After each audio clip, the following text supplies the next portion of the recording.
Policia e Vlorës ka arrestuar 3 persona të dyshuar për rrëmbimin dhe dhunimin e një shtetasi nga Kosova me qëllim përfitimin e një shume prej 70.000 eurosh. Dyshohet se 39 vjeçari nga Mitrovica është mbajtur peng që prej datës 28 nëntor të këtij viti në një apartament në qytetin e Vlorës, pas denoncimit nga motra e 39 vjeçarit, e cila jeton në Suedi.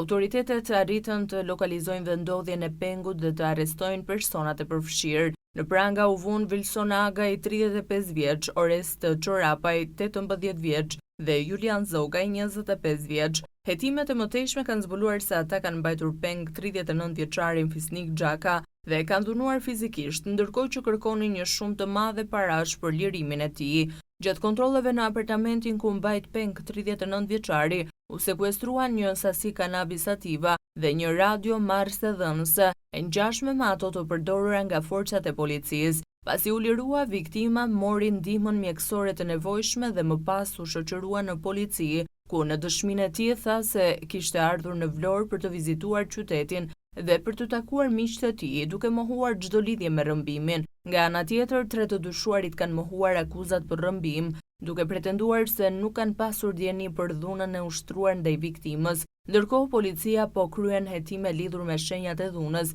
që janë gjetur në trupin e personit të marrë peng. Një pistë që po hetohet nga policia është prishja e pazareve të drogës. Mbi autorët e dyshuar rëndojnë veprat penale rrëmbimi ose mbajtja peng e personit, prodhimi dhe shitja e lëndëve narkotike dhe mbajtja pa të drejtë e uniformës.